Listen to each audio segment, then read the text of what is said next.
Every week after Dad left for France in 1994 through May 1995, Mom drove us with our pre-packed bags to the ferry after school. We left each Friday for Tawasin, sailed to Swartz Bay, and went to stay with Mom's family. We were about to turn onto the Trans-Canada on one of these trips in 1995 when the radio DJ played a new song from Michael Jackson's new album, History. Mom was kind like that. She let us listen to Z95 FM in the car, which was all current top 40. She perked up a bit when she heard it was a new Michael Jackson song. She'd lost interest since Thriller, in all fairness. I wonder what that's going to be like. I hear he's gone weird now, she said, gearing down and putting her foot into it heavy to pass as many cars as possible in the merge lane. I liked Off the Wall and Thriller, but I don't know about the rest. I don't know, I said. It might be cool.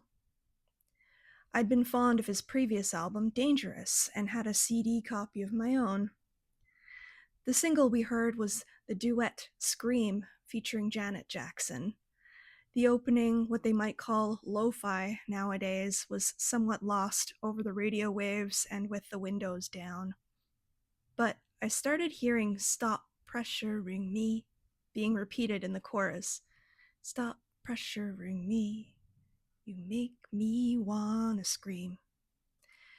A perfect chorus in my view.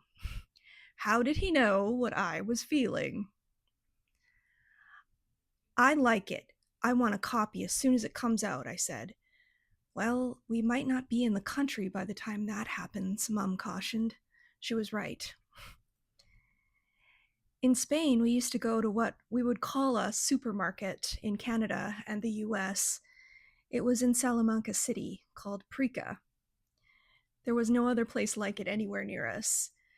They were the only store where you could shop for vodka, pig snout, kitchenware, fleece blankets, and electronics in one place. We favored this store, not because it was like another Walmart, but because we didn't need to memorize a script from the Berlitz phrase book to ask a person at a counter for whatever we were looking for, as was the norm here. This way we could walk in, fondle the merchandise as we saw fit, and load up a huge cart, just the way we would at home. The only thing Mom memorized was for the pharmacy. They had codeine behind the counter there, just the way they do in Canada, and she would be needing it.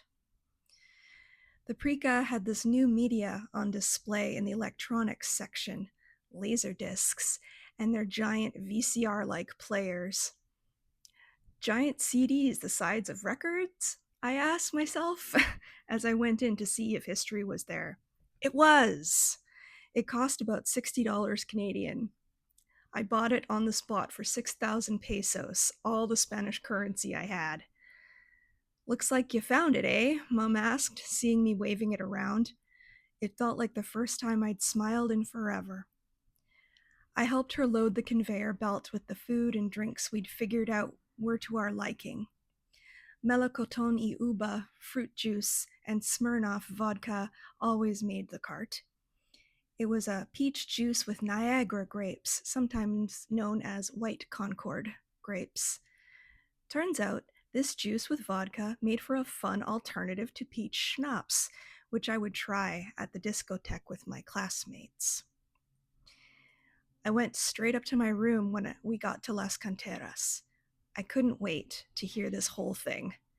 Turns out it was 2 CDs. One was new material, and the other was a greatest hits compilation. The new material, it seemed, was all about me.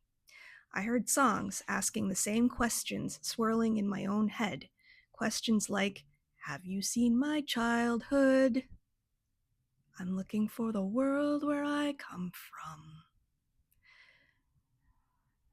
How does it feel when you're all alone and you're cold inside, like a stranger in Moscow? Every day I sit and ask myself, how did love slip away? Something whispers in my ear and says, you are not alone. I am here with you. Though you're far away, I am here to stay. But you are not alone. I am here with you. Though we're far apart, you're always in my heart. But you are not alone. These became little private refrains that nobody else seemed to know or care about. I listened to that album on my Walkman over and over again. It's peppered with sounds of newsreels and various songs. I memorized historical facts like November 10th, 1989, the Berlin Wall comes down, from the title song, which features recordings of world events, including Edison's voice reciting Mary Had a Little Lamb on his phonograph, Princess, as she was then known, Elizabeth's address with Princess Margaret during World War II, and Robert F. Kennedy saying, "Some men see things as they are and ask why. I dream of things that never were and ask why not." I watched the day get dark through my window at the back of the house, listening and memorizing everything. Out back was a huge pasture where a shepherd brought his flock each day with his dogs and a hook. Villamayor looked just like Alberta did, flat, expansive, small trees and many bushes low to the ground in colors of red-brown and chartreuse. I hated the comparison. I was never going to be that girl who lived there ever again. That belief, just a tape loop in my head, remained all the way through my marriage and pregnancy, saying, "I have no power and everyone is out to get me." In June 2009, I was an inpatient again. I'd been walking through life, pushing my baby in a stroller, but the air was thick and vile, like psyllium fiber left in water for too long, a puce jelly with an unwelcome mouthfeel, held captive in a glass. I used to walk to the end of Goldstream Avenue in Victoria, confused and numb with this baby. Suddenly the thoughts started flowing in. Everyone's out to get you because they know you're a horrible person. They see what your family sees. That's why they called you those names all those years ago, you dummy. Do you want to hurt your child just by being alive in all your horribleness? Or are you going to be a good mother and remove yourself from this earth so that your family might live on in happiness? News often blared from the corner TV in the ward's common room. It was like being in Zia Luigina's kitchen in Italy or our place in Spain. Today's news was rife with chyrons and scrolling text as we watched an aerial view of a shrouded corpse in a gurney being rolled on a rooftop. Michael Jackson was dead. Ambulatory patients who weren't completely shut down by AccuPhase injections or electric shock treatments tried doing their best moonwalk impressions. I crossed my arms and looked out the window at Cadborough Bay and the ocean, wishing it was me in that shroud. When the autopsy results indicated it was a lethal dose of propofol, I was being released back into my regular life, wishing I could find a friendly feel-good doctor. All I had were idiots who didn't understand me and how I was trying to help. They were the ones hindering me. "What makes you think you're a candidate for electroconvulsive therapy?" the specialist asked. "We're adults here. You can just call it what it actually is: electric shock treatment. I'm sick of all the veiled language you people use," I said, rolling my eyes. "Do you believe you're God or somehow able to fly or something like that?" "No. And not unless I'm in an aircraft for that second thing." "Exactly. You're not delusional."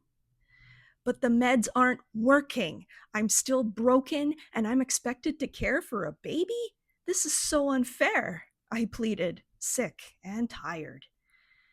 "Even a lobotomy would be preferable to this. Please help me. I'm begging you."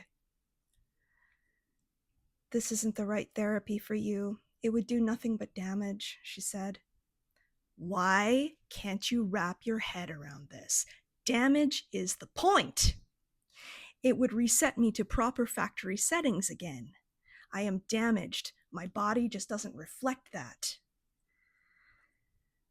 Much music started playing nothing but Michael Jackson videos.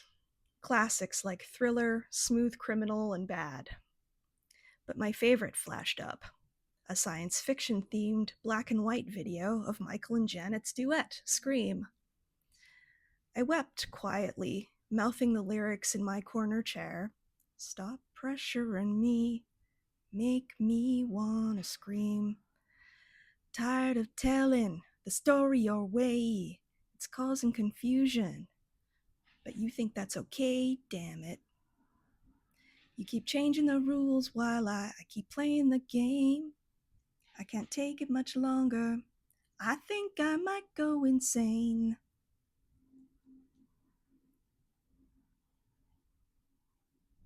I've been Danielle Walker. It's nice to see ya.